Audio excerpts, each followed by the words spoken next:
서지수인 @IT 블로그 매거진에서 진행하는 매거진 읽어주는 팟캐스트입니다. 매거진 읽어주는 팟캐스트에서는 서지수인 @IT 블로그형 IT 매거진에 올라온 다양한 내용을 팟캐스트 형태로 전달해드리고 있습니다. 이번 캐스트에서는 애플, 맥, 그 시작, 일부라는 내용을 주제로 스티브 잡스가 설립한 애플과 맥의 발전 과정을 살펴보도록 하겠습니다. 애플, 맥, 그 시작, 일부 1976년 이전 1950년 8월 11일 스티브 워즈니악 씨가 태어납니다. 1955년 2월 24일 스티브 잡스 씨가 캘리포니아 로스 알토우주에서 태어납니다. 1972년 고등학교를 졸업한 뒤 잡스 씨는 휴렛 패커드사의 강의에 참석하기 시작합니다.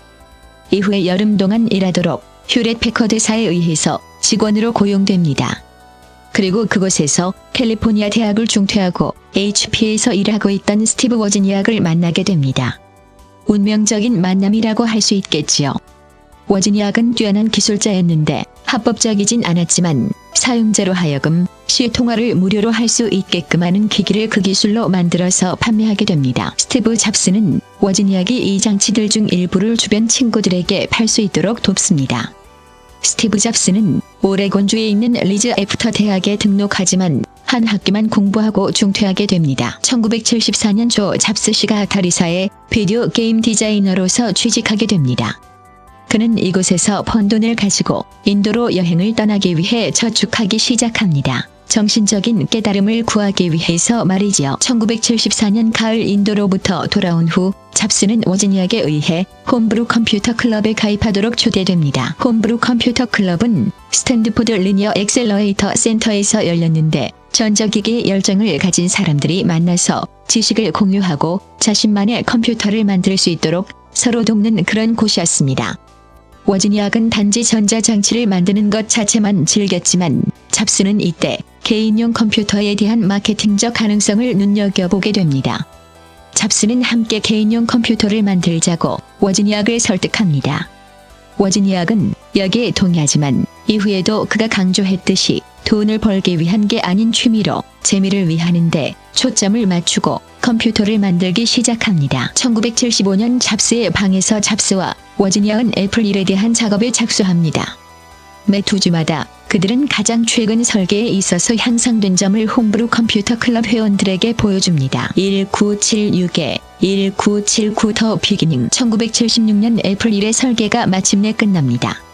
원래 둘은 애플 1을 홈브루 컴퓨터 클럽의 다른 회원들에게 판매할 생각이었지만 HP의 사원이었기 때문에 워즈니악은 전문적으로 기기를 만들기 위해서 HP로부터 법적 허가를 받아야만 했습니다. 그래서 그들은 그들의 저비용 PC를 휴렛 패커드에 먼저 제공했지만 HP의 그 누구도 거기에 대해 관심을 가지지 않았습니다. 좌절을 한 번 맛본 뒤 잡스는 애플 1을 그들 자신의 힘만으로 만들어야 된다고 주장했고 그래서 잡스는 그의 오래된 폭스바겐 버스를 팔게 되고 워즈니악은 그의 사랑하는 프로그래머블 HP 계산기를 팔게 됩니다. 이렇게 해서 그들은 약 $1250를 모으게 되고 첫 번째 애플 1 메인보드 제작에 착수합니다. 1976년 초 잡스는 이전 아타리사에서 함께 일했던 라널드 웨인에게 그들의 시작에 함께 해주길 요청합니다. 웨인은 41살이었고 아타리사에서 기술을 설계하는 일을 하고 있었습니다. 그래서 잡스는 웨인에게 회사 지분의 10%를 제공하기로 하고 웨인이 동의함으로써 웨인은 아타리에서 계속 일하면서 저녁에 애플의 일을 도와주었습니다. 1976년 4월 1일 애플 컴퓨터가 스티브 워즈니악, 스티브 잡스, 란 웨인 세 사람에 의해 설립됩니다. 란 웨인이 첫 번째 애플 로고를 디자인합니다. 1976년 4월 초 지역 컴퓨터 상점인 바이트 샤프가 $666.66에 판매되고 있던 50대의 애플 1 컴퓨터를 주문합니다. 잡스, 워즈니악, 웨인은 하나의 큰 문제와 마주치게 됩니다. 각각 조립하는데 $100가 드는 50대의 애플 1 컴퓨터를 위한 부품들을 구매할 만큼 소지금이 충분치 않았습니다. 잡스는 지역 부품 판매상을 설득해서 30일 이내에 지불하는 조건으로 부품들을 제공받습니다. 셋은 차고에서 밤에 애플 1을 조립하고 주문된 애플 1 컴퓨터들을 10일 만에 겨우 배달하게 됩니다. 1976년 4월 12일 란 웨이는 $800를 일시불로 지급받도록 애플 컴퓨터와 재계약합니다. 그는 재정에 대해 큰 위험감을 느끼고 있었는데 특히 워즈니악이 여전히 HP로부터 법적 허가를 받지 못한 뒤로는 더 큰 위험을 느끼게 됩니다. 1976년 5월 5일 HP가 워지니아계 애플 1 컴퓨터에 대한 요청을 허용합니다. 1976년 가을 워지니아계 애플 2 초안에 대한 작업을 완료합니다. 잡스와 워지니악은 이것이 매우 큰 성공을 거둘 수 있음을 깨닫게 됩니다. 하지만 그들은 여전히 대량으로 생산할 자금이 부족했기 때문에 카모도어사에 그것을 제공합니다. 하지만 그때 카모도어사는 애플리에 사용된 CPU의 제조사인 MOS 테크놀로지를 이제 막 사들인 상태였습니다. 그들은 또 다시 한 번 좌절하게 됩니다. 1977 애플이 법인이 되었고 그들의 첫 번째 광고 에이전시를 고용합니다. 그 에이전시사의 사원이었던 라브 제너브가 오늘날에도 여전히 사용되고 있는 애플 로고를 디자인합니다. 마이크 마크 귤러가 애플에 $92,000를 투자합니다. 마이클 스카트가 애플사의 첫 번째 사장이 됩니다. 애플 2가 $1,295의 가격으로 판매를 개시합니다. 1978 잡스의 딸 리사 니콜이 6월 17일에 태어납니다. 애플과 제록스사가 제록스가 애플 주식에 $1,000,000를 투자하도록 하는 계약에 서명합니다. 담례로 애플의 기술자들은 제록스 파크의 GUI를 공부하는 것이 허용되었습니다. 파크는 공개 시장에서 GUI를 가진 첫 번째 OS였습니다. 하지만 상업적으로는 그리 성공적이진 못했습니다. 1979 애플이 $1,195의 가격으로 소개되었습니다. 1979년 초 제프 라스킨이 실행 속도와 효율성에 대해 보편성과 사용성이 요구되는 설계와 실행 철학에 기반한 컴퓨터 컨셉에 대한 작업을 시작합니다. 1979년 7월 애플이 $2,000의 비즈니스 컴퓨터인 리사에 대한 작업을 착수합니다. 켄 라스멀러가 프로젝트 매니저가 됩니다. 1979년 9월 라스킨이 그의 컨셉으로부터 공식적인 프로젝트를 형성할 수 있도록 마크 귤러에 의해 허가를 받습니다.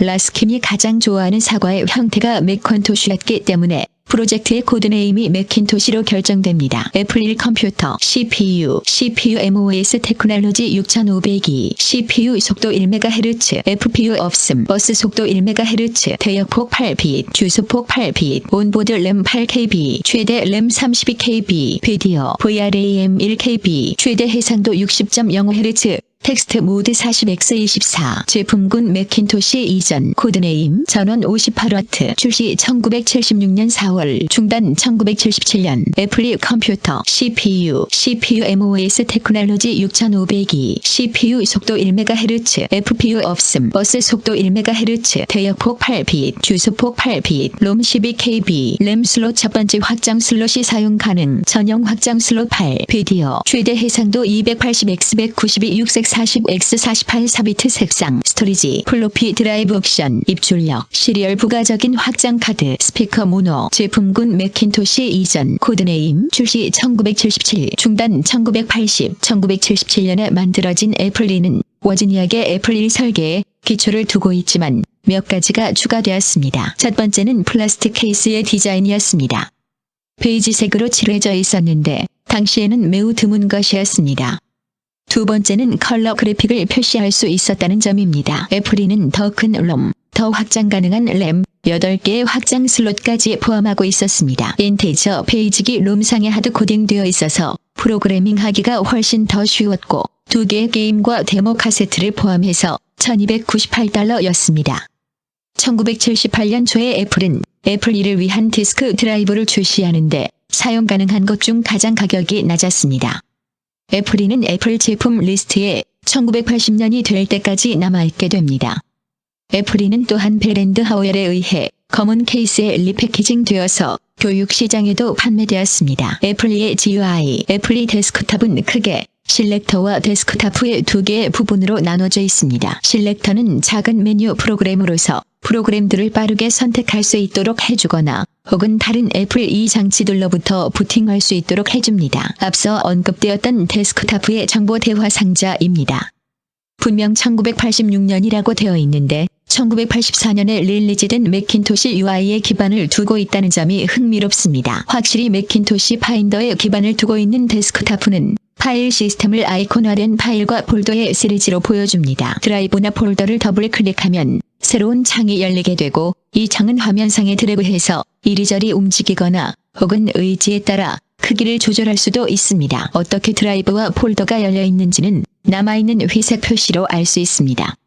폴더나 드라이브가 열릴 때 확대 애니메이션 효과까지 있습니다. 폴더가 아니라 혹은 드라이브로 드래그하는 것만으로 파일을 복사할 수 있습니다. 트래시로 드래그하면 삭제됩니다. 당시의 파일 관리자들은 파일 오버라이팅에 대해서 대개 매우 불친절했습니다. 덮어 씌워주려고 할 때 오버라이트 할 건지 묻는 것은 상당히 인상적입니다. 실렉터 메뉴를 보면 이전 실렉터 화면에서 보여진 항목들을 관리하게끔 해주는 메뉴가 있음을 알 수 있습니다. 이것은 데스크탑의 대화 상자 중 하나입니다. 스샷의 화면은 실렉터 메뉴의 항목 중 하나를 수정하는 모습입니다. 애플리 데스크탑은 실제 운영체제는 아니지만 몇 가지 데스크탑 보조 프로그램들을 포함하고 있습니다. 위의 스샷이 그 중 하나인 계산기입니다. 다른 보조 프로그램은 텍스트 뷰어입니다. ASCII 텍스트를 포함하고 있다면 어느 파일이나 볼 수 있습니다. 오른쪽 위에 있는 프로포셔널을 클릭함으로써 가변과 고정 길이 폰트 사이를 스위칭할 수 있습니다. 마침내 애플 로고가 있는 스크럼블러 퍼즐이 포함되었군요.